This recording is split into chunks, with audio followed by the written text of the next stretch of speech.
Thank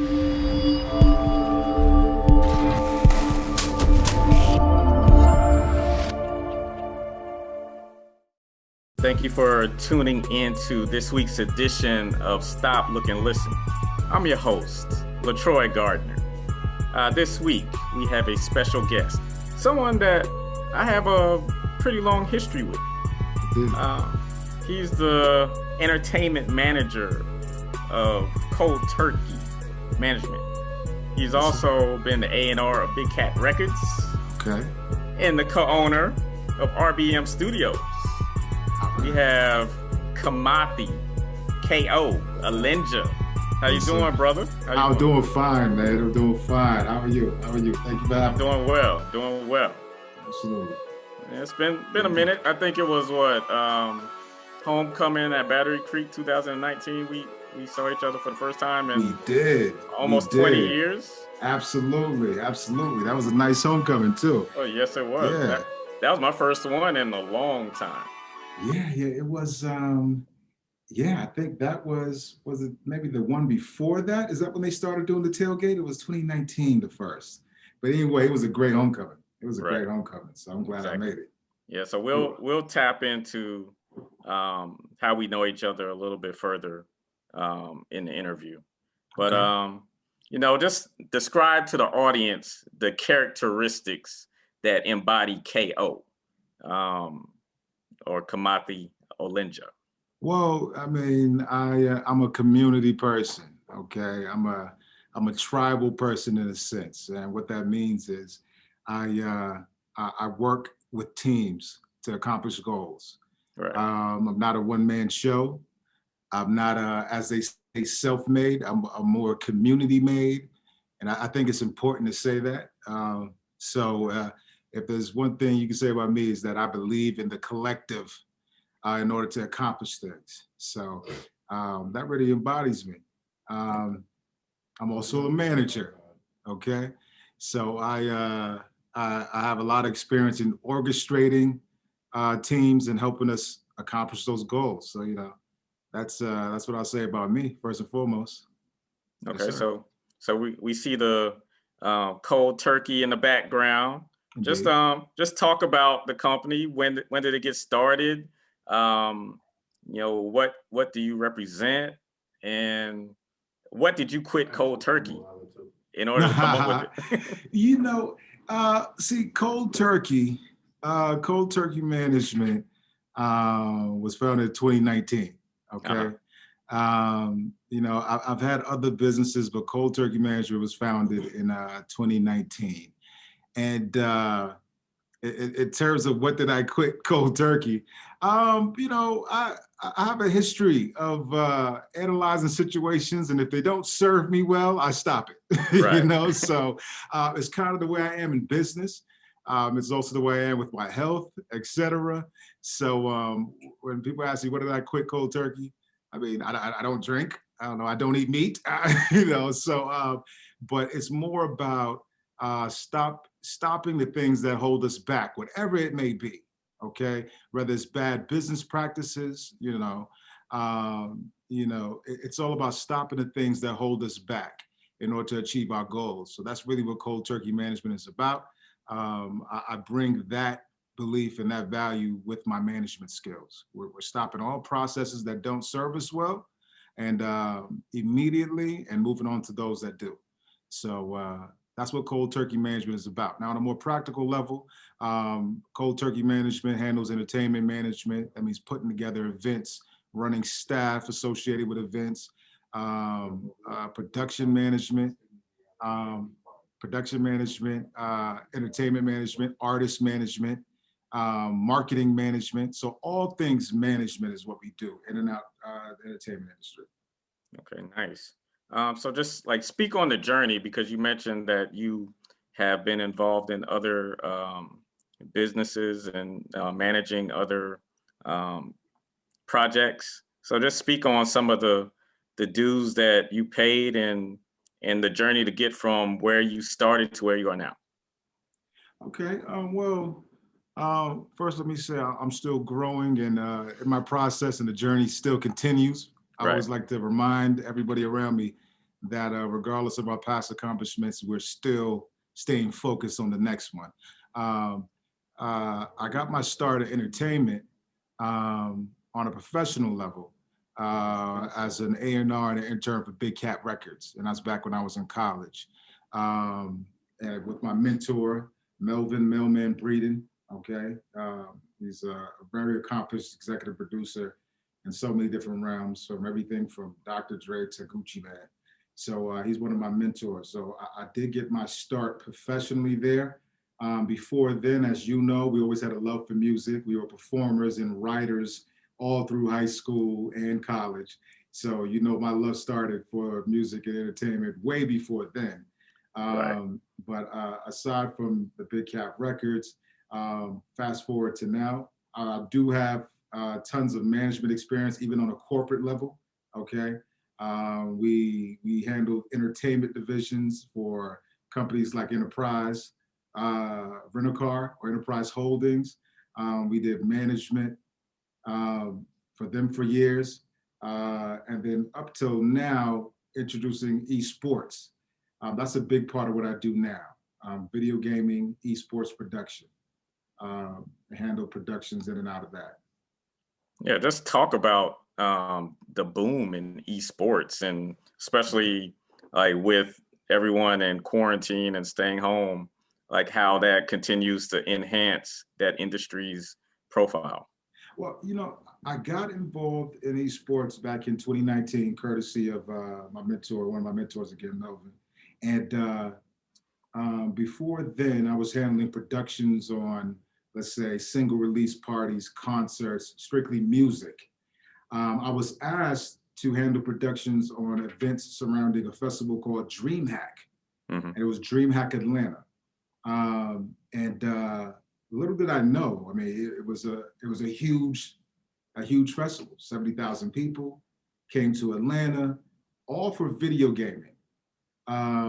So that's where I really was introduced to esports. Esports is just huge. I mean, it's so big until I can talk to you for, an hour about it, and I still won't even scratch the surface. Right. Esports is a professional sport now, okay? Esports is a varsity sport in high schools in Georgia and other states as well. Video gaming is more than just a leisure pastime that, you know, your kid's sitting on the couch not doing anything. Your kid can pay for college through video gaming and then consequently earn millions as a professional esports athlete. Yeah, my alma mater, Winthrop University, they're ranked in the top 25. So it's almost as if it's like college football. Like you're recruiting, you know, esports players to come to college and, you know, represent your institution. It's kind of crazy. It's very big. It's very big. I handle marketing, field marketing for Atlanta FaZe. If people don't know who Atlanta FaZe is like saying the Atlanta Hawks. The video game they play is Call of Duty. I know a lot of people are familiar with the war game, Call of Duty. Right. Atlanta FaZe is a professional esports team. Now, what does that mean? It's owned by Cox Cable billionaire, for one. Franchise tend to take somewhere around 25 million just to franchise one of these teams. So it's not small. It's not small business. Esports is very big business. Mm-hmm. Esports is very big business. Wanted to make a cameo. That's what 1440 TV, John Kelly, big thing, super turn, etc. But yeah, so esports is huge. Esports is even bigger than film and music industry combined. A lot of people don't know that. Billions of dollars flowing through it every year. So when I was lucky enough to be involved with DreamHack, it opened my eyes to the opportunities in esports, the opportunities to cross music with esports and also film with esports. So it's exciting. Whatever questions you have for that, there's so much about that. It's like whatever questions you have, I can answer. You know, Otherwise I can just go on for an hour talking about esports opportunities. But I will say shout out to FaZe Clan and Atlanta FaZe for having me, involving us, Radar Live and Cold Turkey Management. Shout out to Offset for putting this on to the event too. But esports is mega, and I look forward to doing a lot more in esports. So what involvement does Offset have? Is he like a part owner? Oh yeah, he is part owner. He is part owner Okay. of FaZe Clan, Atlanta FaZe. He's a co-owner, so yeah, he's one of the bosses. So like, how many teams are in this league? Do you know? I don't know the exact number. I will say that we brought the first Atlanta FaZe home series to Atlanta, okay, which we hosted a tournament here for the first time. That happened back in February of 2020, right before the pandemic. At that event, we had upwards to about maybe 10 teams. Don't quote me on that, but somewhere around 10 teams. We had teams all the way from London, LA, Chicago, Florida, to battle out for Call of Duty. And Atlanta FaZe did bring home the glory. They brought home the championship, the trophy. Word. So, Atlanta FaZe is no joke. Shout out to FaZe Clan, FaZe Simp, and the whole team. Nice. We had that event. It was very successful. We did very well. We brought in more fans than the B League team and also the WNBA at that arena we played in. No shade to them. We're just trying to show the potential of video gaming compared to traditional arena sports. They do estimate that it will surpass the NFL, so we'll see. Oh, wow. Oh, absolutely. Oh, yeah. They had an Overwatch video game tournament in Brooklyn, sold out the Brooklyn Nets arena. So it's real. And I do recall, like, during the early stages of the pandemic when there was really nothing on TV, we had sports. Yeah, the Madden and the 2K tournaments that was on ESPN. So I'm guessing that's going to be the future eventually, is that it's going to be on television on a regular basis. Very, very big. Very big. It's definitely the future. When you think about the fact that esports is becoming, it's a varsity sport in Georgia, and eventually it would be in every state. Okay. Right. And when you think about the fact that kids get money to go to college, they gave away about 16,000 in 2018, 2019. And it keeps going up every year, the amount of money and scholarships you get. The fact that kids playing video games, receiving millions of dollars to go to school, that's new in itself, right? So it kind of changes the old perspective we have about video gaming and it being something that's a waste of time. No, it's professional. When we had the Call of Duty tournament for Atlanta FaZe, we had several NFL sports agents show up because they wanted to manage esports athletes. You see what I'm saying? So it is the future. It is the future of arena play. You have millions of viewers all the time online, constantly. So it's the future. And it was pandemic proof, okay? Even though we didn't do the in-person arena play, the Call of Duty tournaments went online and increased in viewership tremendously, So yeah, it's growing nonstop. All right, so let's touch on another project that Cold Turkey is involved in, and that's this Super Turnt. Oh yeah, Super Turnt. Super Turnt.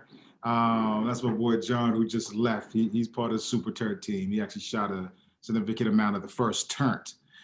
Super Turnt is the sequel to Turnt that came out on Amazon Prime. Shout out to Man Robinson. Shout out to Cool Boy Productions. Man Robinson directed it. It's Super Turnt. I was lucky enough to be involved in that. I did get about probably 6-7 members of Cold Turkey Management casted in that film. And I'm just glad to be a part of it. It's coming out within the next couple of months. Don't have me misspeak too much, talk too much about it. They have dropped the trailer as well as little snippets of one of the first singles to the soundtrack coming out. Again, shout out to Cool Boy, Russ over at Cool Boy Productions. We're excited about it. I think Super Turnt is going to be it's going to be very big, but it's also going to be the catalyst for more great things to come. I do look at Man Robinson like the next John Singleton. Rest in peace to John Singleton, but Man Robinson knows what he's doing. He's focused, and A lot more is to come for that. Sebastian, about to start filming Sebastian, which is a horror movie, and some other things. Absolutely. So are you actively recruiting like podcasts for possibly a network, or it's just pretty much studios first come, first serve, renting it out, for an hour or two and charging? For me, I am so not an hourly man. Okay. And what I mean by that, that's no shade. That's just me being honest. I whatever I do, I try to think past instant instant gratification. Okay. That means getting paid immediately for doing something. Right. I prefer to put in work, and then we can kind of write our own checks after we put in the work, if that makes sense. Once you take the time to build something and develop something.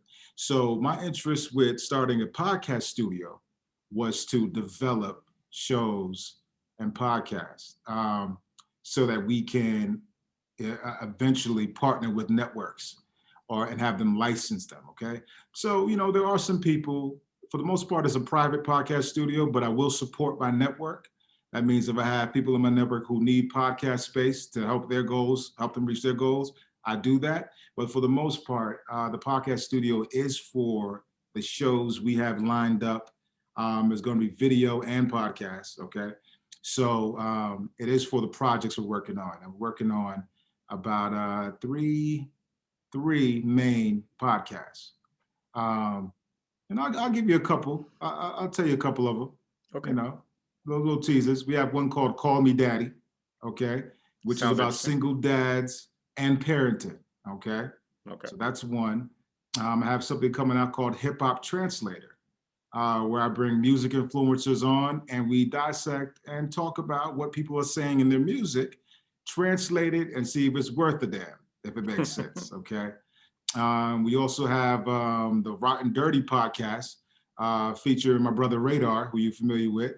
That's going to be getting down to the rotten dirty. Everybody is quick to talk about their successes. We want to hear about your failures, the times that you messed up, the times that you lost it all, and how you came back from that. We feel like that will add more value than me just showing you my car. You know what I'm saying? We want to hear about the failures because the losses help us learn more. And then, there's a fourth one that we're going to have featuring for battle rap, featuring Grits, TYC Grits. He's from Beaufort, South Carolina, and We the People battle rap court. So that's going to be interesting. So the goal of the podcast studio is to produce these brands, these podcasts, consequently these shows, and then to partner with networks down the road after developing them. Yeah.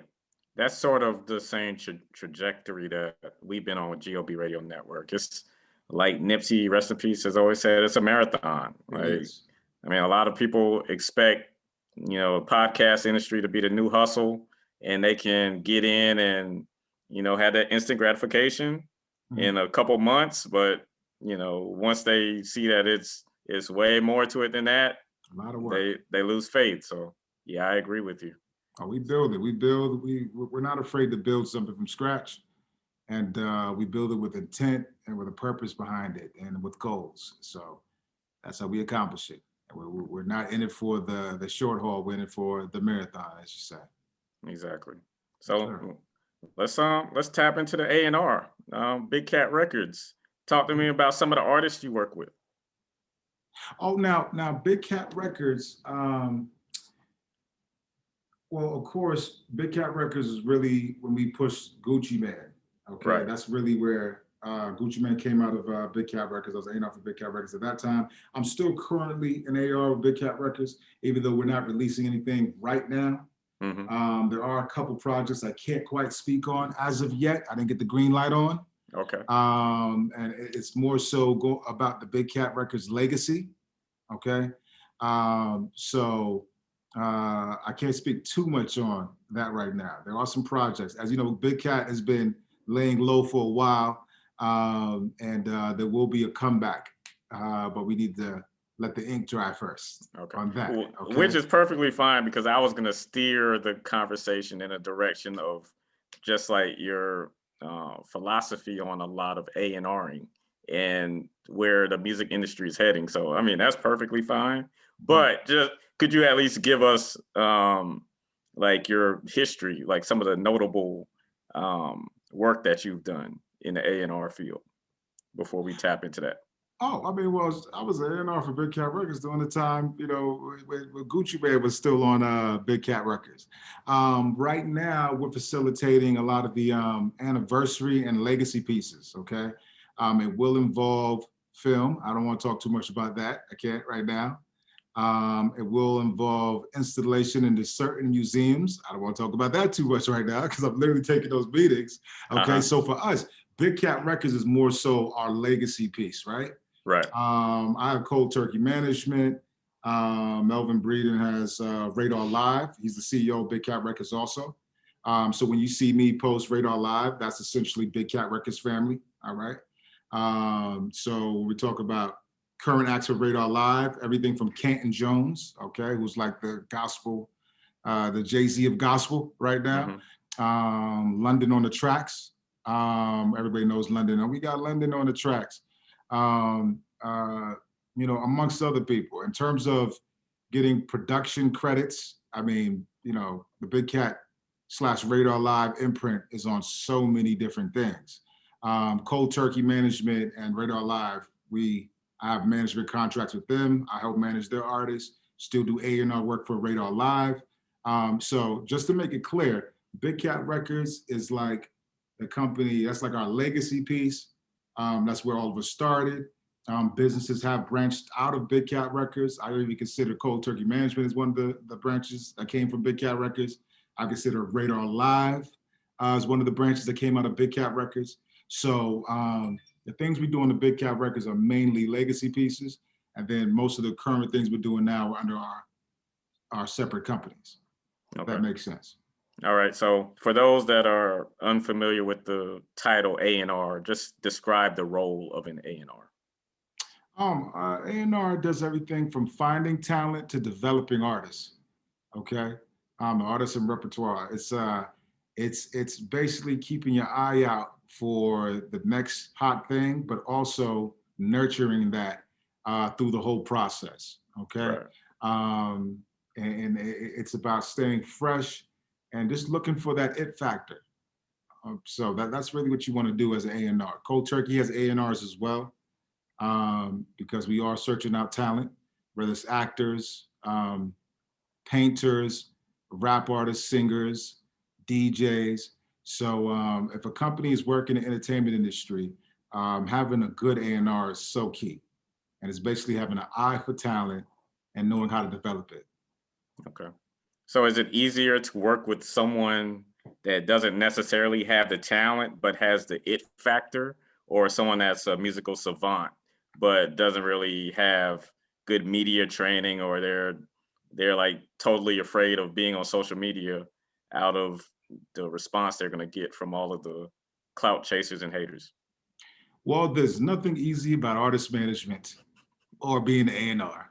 Let me say that loud and clear. There is nothing easy about it. Rather, and it happens just like that, right? You have a person with the it factor, not as much talent, but you can develop that talent. You have someone who has a lot of talent, but doesn't want to post or doesn't want to show their face. Artists are real people. I feel like artists are amongst the most sensitive people, and nothing's wrong with that. That's where their craft comes from. Artists are very, artists can be very eccentric. We're artists, so you really have to, when dealing with artists, you have to be dedicated, and it's a real relationship. Like, it's a real relationship that has to be nurtured and taken care of. So there is no easy path. Now, I will say that humility and working with artists who are focused, working with artists that are mature and take their craft very seriously, those are the easiest of artists to work with, because there's talent all over the place. There's so much talent everywhere you see. Like, everywhere I look, there's talent, right? It's, like I'm a very selective manager. Okay, I don't want people to think that because artist management is only one leg of what I do. I'm very selective because once we commit, we put all into artists, put everything into artists. So you want to make sure you're dealing with the artist that's mature and ready. There are so many people with talent. I always tell people that the guy better than Michael Jordan never left Brooklyn. You know what I'm saying? The guy better than Michael Jordan, never. He never left his home. You know what I'm saying? And just never forget that. So it's not just about talent, it's about hard work. And as some of my comrades always say, hard work beats talent every time. And that's the truth. Hard work does beat talent. So you have to keep working hard. It's not enough just to be talented. You have to work. You have to work. So artist management is not easy. Being A&R is not easy. Takes a lot of dedication, but we're here for it and we make it happen. All right. So let's rewind a little bit. Let's go back to you're originally from Boston. Indeed. But we first crossed paths at Battery Creek High School. Creek High School. Beaufort, South Carolina. Yes. I think I had just returned to Beaufort from North Carolina. And I'm from off the island. So most of my family, attended Beaufort High School. So I didn't really know anybody at Battery Creek. Right. But you and your brother Ryder, a couple of the cats that I gravitated towards. Indeed. And we would spend lunchtime in study hall in the cafeteria. Both of you would be rapping, and I would be. A lot of people don't know. And I would be banging on the table, supplying the beats. Like we were. See, and part of the reason I gravitated towards you guys was like we all sort of, loved that New York boom bap hip hop. Indeed. And like Raekwon's Cuban Links and right, Wu-Tang. We were Wu-Tanged out, huh? Mobb Deep's The Infamous was out at the time. Indeed. And wow, Infamous. Like Smooth the Hustlers with Broken Language and wow, yeah. Yeah. So I mean that era was pretty much like when we were just becoming kind of like grown men. We felt like we were grown men. We were like y'all had braids in your hair, or you had the afro. The braids and then dreads, right? Yeah, because right, I think Ryder had the afro. I'm thinking. We used to have braids. We had the braids first, Then I did the locks, and then we graduated. We did locks. Yeah, we did it all, man. We was Wu-Tang for real. Wu-Tang down. Yeah, so it's crazy, like how far we've come. It's been about 25 years. Yeah, from that very first, for sure. We're talking about like 1994, 1995, for sure. And we're both still involved in the industry. Absolutely. In various capacities. Absolutely. So just like speak on some of the lessons learned growing up in Boston and then when you made that move down south to South Carolina. Well, my mother's originally from Beaufort, South Carolina. I was born in Boston, but I mean, Beaufort's home. It's I've come to Beaufort like every other summer since I was a child. So I was very familiar with Beaufort. Boston was a little bit of an unforgiving city. And, my brother and I, it's easy for your kids to get caught up in the things that happen in a city like that. So, I'll say that, my mother then decided that Beaufort was a safer place for us. They saw we were kind of getting into some things that kids get into in the inner city. And, when I go into too much details, they was like, you know what, y'all go down south. So that's really, a lot of people don't know that, but there was a lot going on in Boston. So I'll talk about that. And I don't think I've even spoken about this too much. From police harassment, all right? And we're talking about back in the 90s. So if people might look at Black Lives Matter movement, and I'm like, I remember when my brother was 10 and going to the video store and police hopped out and pulled guns on him, you know? Yeah, I remember that. And it's all because he had on a Champion hoodie. So, you know, my mother and them had the idea that, well, we can't wear Champion hoodies anymore because it's like they're looking at kids with hoodies. Think about Trayvon Martin, right? Right. So that was going on. And of course, other things, you know, there were a lot of different colors in our neighborhood, if you know what I mean. So my mom she decided after one last run-in with being harassed by the police, they decided that y'all boys are going to Buford. And, you know, at first, you know, being pulled out of our environment, we were a little upset, you know, like, wow, you know, and a little frustrated about it. But I genuinely say that it saved our lives. I can say that now. It did save our lives. It put us on a different path. Buford is where I always loved music, but moving down to Buford, my brother had a little studio set up. My oldest brother had a studio set up. And that's where, you know, I was like, well, man, I got pulled out of my situations in Boston, pulled away from my initial friends. There was a keyboard, full setup. He's like, man, well, let's try something different. And that's when we started doing music. It was like, we were like, well, what are we gonna do now? We're not running up and down the block like we were. So that's where I really found my passion and love for performing music. Coming from Boston, coming to Buford, kind of like twiddling my thumbs, like what to do now. And then I was introduced to music in Buford as a performer, okay? Right. So Buford is home for me. Buford did save us, okay? And you know, as a getting older and a little wiser, I've recognized that now. At first we were like, oh, what are we doing? This is boring. What are we gonna do down here? We can't just go outside and walk to the store and run around, whatever. Yeah, the mosquitoes are bad. Right. But man, it was definitely a smart move for my parents to do that. And Buford just taught me so much. You know, when you slow down and actually think about the things that matter, Buford taught me so much. So that is home. So that's how I landed in Buford. And hope I'm not too far off track. Your question was telling a story about Boston. Nah, you good. Okay. So like, you ended up leaving Battery Creek High School and ending up in Atlanta, Georgia, where you currently reside, and attending Clark Atlanta University. University. So just speak on the HBCU experience and, you know, just moving to Atlanta, and I kind of see it as the land of opportunity for minorities. Oh, so man, listen, Atlanta was the first place where, and this is why I stayed. Atlanta was the first place where I saw entire communities of upper middle class residents, huge homes, you know, living well, and it was all Black. First place I ever saw anything like that. I'm not to say there's not any other place in the country that's like that, but I mean, I heard of Baldwin Hills, but you know, Atlanta was the first place where large communities over and over again of successful Black people. So when you talk about Atlanta being the place of opportunity, it truly was, and it truly is still to this day.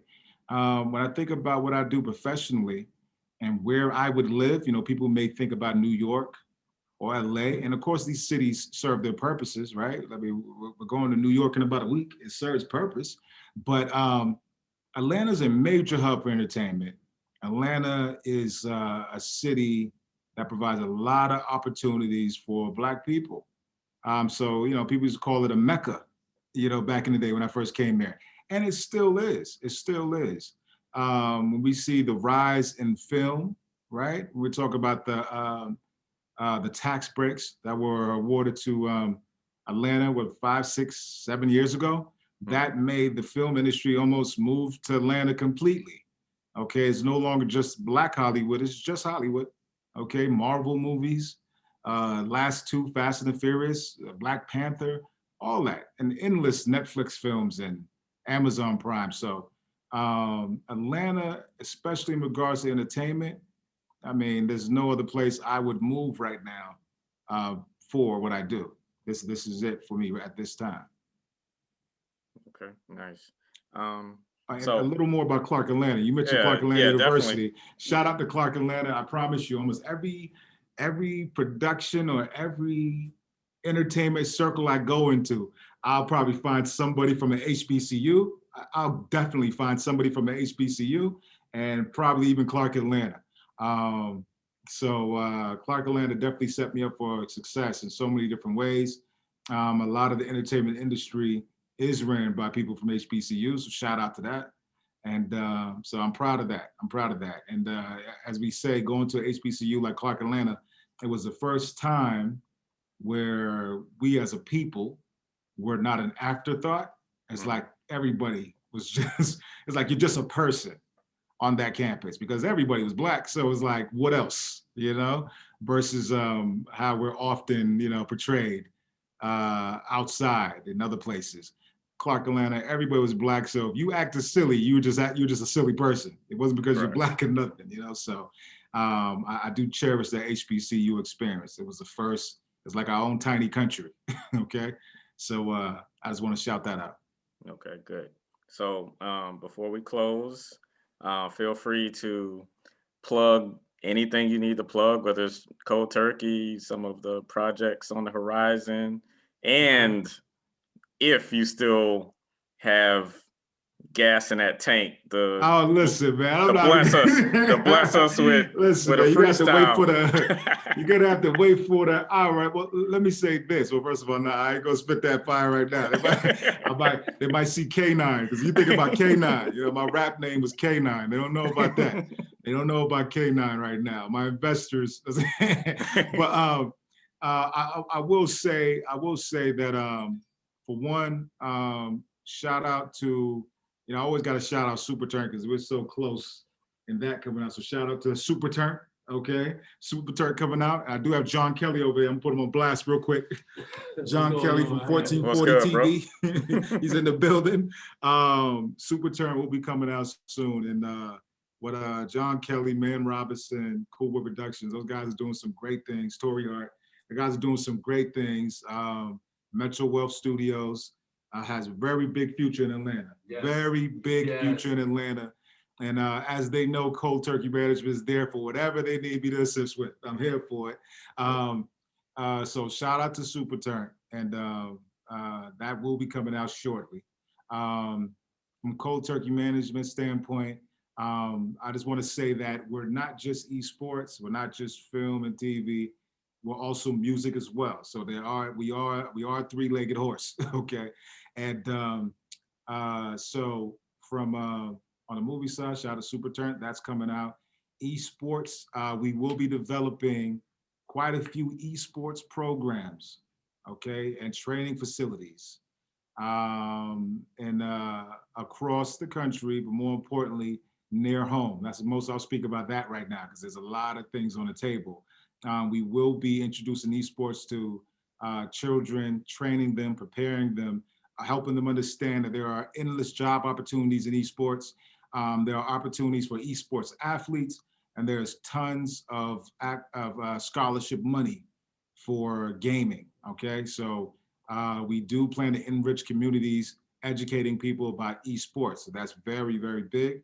We're gonna do that. On the music side of things, there is an album coming from Terry Skywalker.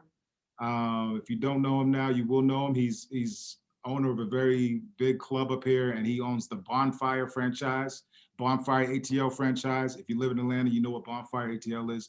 It's a huge weekly festival. He was an A&R for Big Cat Records as well with me. He has a project coming out. Shout out to DJ Shawnee, aka Shawnee Taught You. She's a dope DJ who has a relationship with Cold Turkey. And she's on one of the top hip hop stations out here in Atlanta, 945. I expect to see some great things from her, and I look forward to my partnership with her. Shout out to Two Gun Auto, okay? Two Gun Auto. He's a rapper who will be coming out. He's gonna drop an EP very shortly. I will be one of the producers on that, making that happen. Shout out to Lil Six.